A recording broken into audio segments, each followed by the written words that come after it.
Hello everyone, today we discuss deadlock evidence. Deadlock evidence हमको पता है कि डेडलॉक यदि हमारे सिस्टम में क्रिएट हो चुका है तो उसको अवॉइड करने के लिए दो सिंपलेस्ट मेथड हमारे ऑपरेटिंग सिस्टम हमको प्रोवाइड किया है। वो बेसिकली दो मेथड्स हैं, रिसोर्स अलोकेशन ग्राफ और सेकंड है आपका safety algorithm. Safety algorithm means bankers algorithm के थ्रू हम अपने टास्क को एग्जीक्यूट कराते हैं या फिर डेडलॉक को अवॉइड करते हैं।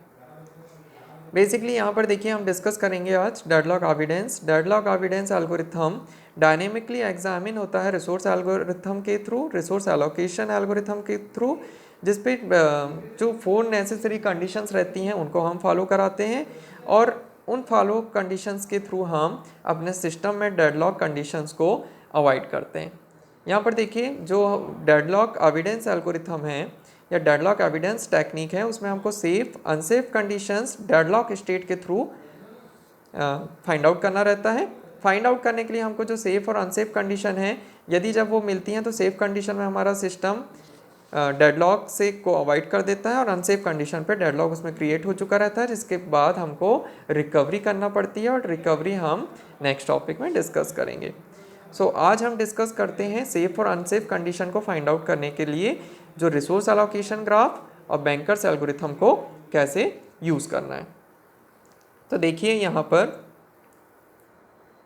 पर देखिए आज जब हम डिस्कस कर रहे हैं रिसोर्स एलोकेशन ग्राफ, तो basically resource allocation graph set of vertex और सेट ऑफ एजेस के ऊपर डिपेंडेबल रहता है। सेट ऑफ वर्टेक्स को हम V से डिनोट करेंगे, सेट ऑफ एजेस को हम E से डिनोट करेंगे। ये बेसिकली देखिए ग्राफ का पोर्शन है, आपको पता है कि ग्राफ वर्टेक्स और एज से मिलकर बना रहता है।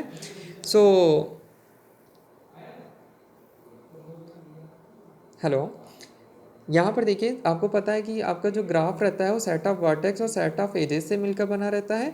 हम यहाँ पर डिनोट कर रहे हैं V फॉर जो हमारा वर्टेक्स है उसके डिफरेंट टाइप्स रहेंगे। यहाँ पर हम वर्टेक्स को दो सेक्शन में डिवाइड कर देते हैं, P और R के फॉर्म में। P से हम डिनोट कर रहे हैं set of different type of process और R यहाँ पर डिनोट हो रहा है set of different type of resources. यदि हम रिक्वेस्टिंग एज फाइंड आउट करेंगे डायरेक्टेड ग्राफ का, तो प्रोसेस हमेशा रिसोर्स से रिक्वेस्ट करती है, मीन्स डायरेक्शन रहेगा P to R। Same edge it is जब असाइनमेंट एज हम फाइंड आउट करेंगे डायरेक्टेड ग्राफ के लिए, तो जो R रहेगा उसका डायरेक्शन P साइड रहेगा, मीन्स R टू P यहाँ पर शो करेगा कि रिसोर्स अवेलेबल है प्रोसेस के लिए। अब जब हम रिसोर्स एलोकेशन ग्राफ को कंटिन्यू करते हैं तो प्रोसेस को हम हमेशा डिनोट करेंगे सर्कल के फॉर्म में, रिसोर्सेज को जब हम डिनोट करेंगे तो रेक्टेंगल के फॉर्म में रहेगा और उसके अंदर के जो डॉट रहेंगे वो दिखाएंगे इंस्टेंस को। इंस्टेंस मीन्स होता है कि रिसोर्स जब अवेलेबल होता है प्रोसेस के लिए तो जितने भी डॉट वहाँ पर शो हो रहे हैं वो ये शो करेंगे कि एक रिसोर्स कितनी प्रोसेस को या कितने पॉसिबल मेथड के थ्रू प्रोसेस को हेल्प कर सकता है। अब देखिए यहाँ पर process P to request R जब हम शो करेंगे तो सर्कल से रेक्टेंगल की तरफ डायरेक्शन रहेगा और प्रोसेस को हम डिनोट कर रहे हैं P से, रिसोर्स को डिनोट कर रहे हैं R से। सेम एज इट इज जब प्रोसेस वैल्यूज को होल्ड करेगा रिसोर्स की तो डायरेक्शन रहेगा R टू P। अब यहाँ पर जब हम एग्जांपल देखते हैं तो देखिए आपको 4 टाइप के रिसोर्सेज दिख रहे हैं, R1, R2, R3, R4। जो R2 है वो R2 रिसोर्स असाइन कर रहा है प्रोसेस P1 और P2 को, means P1 P2 process resource R2 से हेल्प चाह रहे हैं, but resource R2 at the same time P1 P2 process को हेल्प कर रहा है, but P1 process resource R2 के लिए अवेलेबल नहीं है। P1 process at the same time resource R1 से हेल्प चाह रहा है, बट R1 प्रोसेस अवेलेबल है P2 प्रोसेस के लिए। P2 process at the same time resource R3 के लिए अवेलेबल है, बट R3 रिसोर्स बिजी है प्रोसेस P3 के लिए। देखिए एक दूसरे रिसोर्सेज के कारण जो हमारी P1 P2 P3 प्रोसेस हैं वो एग्जीक्यूट नहीं हो पा रही हैं और P1 P2 P3 प्रोसेस एक दूसरे रिसोर्सेज के कारण हमारे सिस्टम में डेडलॉक कंडीशन को जनरेट कर रही हैं। यहाँ पर देखिए रिसोर्स R4 फ्री है। रिसोर्स R4 के 3 पॉसिबल मेथड्स हैं जो कि 3 इंस्टेंस को शो कर रहे हैं और 3 टाइप के इंस्टेंस यहाँ पर 3 पॉसिबल सीक्वेंसेस के through process P1 P2 P3 को at the same time help कर सकते हैं। अब जब हम रिसोर्स एलोकेशन ग्राफ को जनरेट करेंगे तो यहाँ पर देखिए रिसोर्स एलोकेशन ग्राफ को जनरेट करने के लिए जब हम सेफ कंडीशंस फाइंड आउट करते हैं तो सेफ कंडीशंस के लिए ये थोड़ा टिपिकल हो जाता है। इसके लिए देखिए यहाँ पर P1 प्रोसेस और P2 प्रोसेस को हमने सर्कल के फॉर्म में दिखाया है, R1 R2 को रेक्टेंगल के फॉर्म में दिखाया है। इस ग्राफ से ये शो हो रहा है कि P1 प्रोसेस रिसोर्स R2 से हेल्प चाह रहा है, बट रिसोर्स R2 अवेलेबल नहीं है P2 प्रोसेस के लिए भी। Means P1 P2 process resource R2 के कारण रुके हुए हैं, P2 प्रोसेस रिसोर्स R1 के से हेल्प चाह रहा है, बट R1 अवेलेबल है P1 के लिए। तो R1 रिसोर्सेज के कारण P1 P2 यहाँ पर फिर रुक गए। तो इस टाइप की जो कंडीशंस हैं, ये कंडीशन सॉल्व करना रिसोर्स एलोकेशन ग्राफ से पॉसिबल नहीं था। इसके लिए हमने बैंकर्स एल्गोरिथम यूज़ किया। बैंकर्स एल्गोरिथम देखिए यहाँ पर बेसिकली यूज़ होता है मल्टीपल इंस्टेंसेस के लिए। मल्टीपल इंस्टेंस जो हमने यूज़ किया हुआ है रिसोर्स R4 में, ये बेसिकली वर्क करता है डिफरेंट टाइप की प्रोसेसेस को एग्जीक्यूट कराने में। जब डिफरेंट टाइप की प्रोसेसेस रिसोर्स के लिए वेट करती हैं और रिसोर्स फ्री नहीं होता प्रोसेस को एग्जीक्यूट कराने के लिए, तो हमको यूज़ करना पड़ता है bankers algorithm. Bankers algorithm data structure का एक एल्गोरिथम होता है जो कि नंबर ऑफ प्रोसेस को और नंबर ऑफ रिसोर्सेज को हम शो कराते हैं n और m के फॉर्म में। ये बेसिकली वेक्टर मेथड के थ्रू हम इसको सॉल्व करते हैं। जब भी हम बैंकर्स एल्गोरिथम सॉल्व करेंगे तो हमको 4 नेसेसरी कंडीशंस इसमें भी यूज़ करना पड़ेंगी। 4 नेसेसरी कंडीशंस डेडलॉक एल्गोरिथम में बैंकर्स सेफ्टी एल्गोरिथम की रहती हैं अवेलेबल, मैक्स, अलोकेशन और नीड। बेसिकली जो आपको बैंकर्स एल्गोरिथम जब भी सॉल्व करने आएगा तो बैंकर्स एल्गोरिथम के लिए available, maximum, allocation point out दिए रहेंगे, क्वेश्चन में गिवन रहेगा। आपको अवेलेबल, मैक्स और अलोकेशन के हेल्प से नीड फाइंड आउट करना रहेगा। नीड का एक फार्मूला रहता है मैक्स माइनस अलोकेशन, मीन्स जो भी मैक्सिमम पॉइंट रहेंगे उसमें से आपको अलोकेशन पॉइंट को सब्ट्रैक्ट करना पड़ेगा। यहाँ पर देखिए इसका एक सेफ्टी एल्गोरिथम की कुछ स्टेप्स हैं, वो स्टेप्स हम फॉलो करते हैं। फर्स्ट स्टेप है कि work equal to available, means जो भी हमारा टास्क रहेगा उसको हम फाइंड आउट करेंगे या इक्विवेलेंट मानेंगे अवेलेबल पॉइंट ऑफ व्यू से। उसके बाद जो भी हमारी प्रोसेसेस रहेंगी वो हम डिनोट कर रहे हैं P0, P1, P2, P2 up to dash dash Pn तक। उसके बाद जो हमारी कंडीशंस है उसमें हम फाइंड आउट करेंगे। नीड फाइंड आउट करने के बाद हम अपनी कंडीशन से अप्लाई करेंगे कि if need is less than or equal to work. यदि कंडीशन फुलफिल होती है, लेस देन कंडीशन फुलफिल होती है, तो हम डायरेक्टली स्टेप नंबर 4 में जाएंगे। स्टेप नंबर 4 के बाद थर्ड कंडीशन जब हमारी आती है तो work equal to work plus allocation लगाएंगे। यदि कंडीशन फुलफिल करता है तो हम रिटर्न होके स्टेप नंबर 2 में आएंगे। स्टेप नंबर 2 में फिर से हम चेकआउट करेंगे कि need is less than or equal to available. यहाँ पर वर्क जो शो कर रहा है वो वर्क अवेलेबल पॉइंट को शो कर रहा है। हर बार आपको कंडीशन फुलफिल करने के बाद work equal to work plus allocation करना पड़ेगा। वर्क यहाँ पर अवेलेबल पॉइंट आउट को शो करना है, मीन्स आपके हर बार न्यू अवेलेबल फाइंड आउट होगा। न्यू अवेलेबल को कैलकुलेट करने के लिए आपको अवेलेबल प्लस अलोकेशन करना पड़ता है। आप एक एक करके सारी कंडीशन को ट्रू करेंगे। ट्रू करने के बाद यदि आपकी सारी कंडीशंस फुलफिल हो जाती हैं, ट्रू कंडीशन से सेटिस्फाई हो जाती हैं, तो आपका सिस्टम सेफ कंडीशन में आ जाएगा और आप सेफ स्टेट को फाइंड आउट कर लेंगे। यहाँ पर देखिए हम एक एग्जांपल के थ्रू इसको समझते हैं।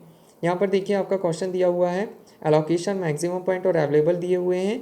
P यहाँ पर शो कर रहा है डिफरेंट टाइप ऑफ प्रोसेसेस को, ABC शो कर रहे हैं डिफरेंट टाइप ऑफ रिसोर्सेज को। P0 का 3 रिसोर्स टाइप हैं, 3 टाइप के रिसोर्स पॉइंट हैं ABC।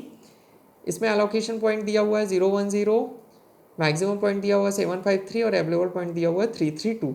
आपको हर एक प्रोसेस की इंडिविजुअल नीड फाइंड आउट करना पड़ेगा। नीड का फार्मूला होता है मैक्स माइनस एलोकेशन। हम हर एक प्रोसेस का इंडिविजुअल नीड कैलकुलेट करेंगे मैक्सिमम पॉइंट में से एलोकेशन पॉइंट को सब्ट्रैक्ट करके।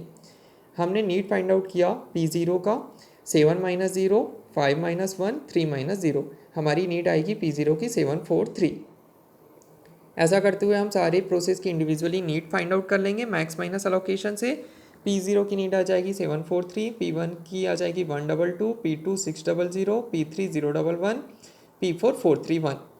इसके बाद हम अपने एल्गोरिथम स्टेप्स को फॉलो करेंगे और हम चेक करेंगे कि need is less than or equal to available, means P0 की जो भी नीड रहेगी वो चेकआउट होगी less than or equal to है अवेलेबल पॉइंट से।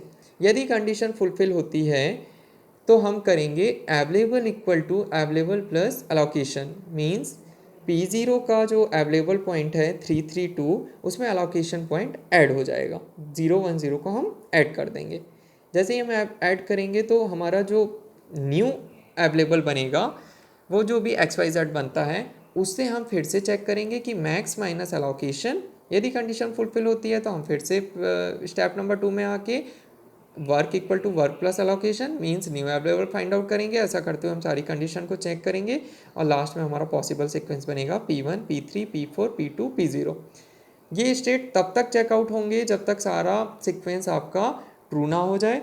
इन केस यदि आपका बीच में कोई कंडीशंस फॉल्स होती है तो आप उसको अगेन ड्रॉप करके कंटिन्यू ऑपरेशन करेंगे और लास्ट में सारे स्टेट को find out easily safe hand condition पे आंसर निकालेंगे और सेफ स्टेट को राइट करेंगे।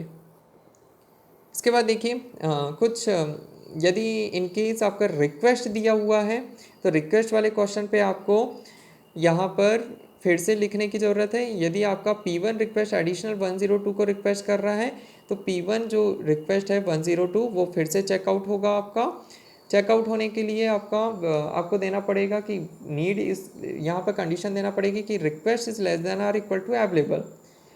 एलोकेशन पॉइंट की जगह अवेलेबल पॉइंट से चेकआउट कराना पड़ेगा और आपकी रिक्वेस्ट को फाइंड आउट करके सेफ स्टेट को फिर से राइट करना पड़ेगा। जो रिक्वेस्ट वाले क्वेश्चंस रहते हैं वो डिटेक्शन एल्गोरिथम कहलाते हैं। रिक्वेस्ट वाले क्वेश्चन पे आपको नीड फाइंड आउट करने की ज़रूरत नहीं रहती। इस पर आपको स्टेप्स फॉलो करने के लिए ओनली शो आउट करना पड़ेगा वर्क इक्वल टू अवेलेबल। आई से आप प्रोसेस स्टार्ट करेंगे जो कि कंटिन्यू होगी एन तक। सेकेंड स्टेप पे आप जाएंगे, आपको लिखना पड़ेगा जहाँ पे अभी हम लिख रहे थे need is less than or equal to available, यहाँ पे हो जाएगा request is less than or equal to work. Means work यहाँ पे शो कर रहा है आपका अवेलेबल पॉइंट को। यदि कंडीशन फुलफिल करता है तो आप स्टेप नंबर 4 में जाएंगे। स्टेप नंबर 4 आपका चेक करेंगे आप कि फॉल्स तो नहीं हो रहा है। यदि फॉल्स नहीं है तो आप रिटर्न होकर स्टेप नंबर 2 पे आएंगे। स्टेप नंबर 3 पे आपका फाइंड आउट होगा न्यू अवेलेबल के बाद फिर से आप रिटर्न होकर स्टेप नंबर 2 पे जाएंगे और ये ऑपरेशन तब तक कंटिन्यू होगा जब तक आपका सिस्टम सेफ कंडीशन में ना आ जाए। इसके बाद देखिए यहाँ पे एक क्वेश्चन दिया हुआ है जिसमें आपका मैक्सिमम पॉइंट की जगह रिक्वेस्ट पॉइंट दिए हुए हैं। आपको नीड निकालने की ज़रूरत नहीं है, आपको डायरेक्टली कंडीशन से अप्लाई करना है। कंडीशन अप्लाई करने के लिए आपको request is less than or equal to available check करना पड़ेगा। यदि कंडीशन फुलफिल होती हैं तो आपको अवेलेबल पॉइंट प्लस करना पड़ेंगे एलोकेशन के साथ। अवेलेबल और एलोकेशन ऐड होकर न्यू अवेलेबल बनाएगा जो कि फिर से रिक्वेस्ट के साथ चेक होंगे।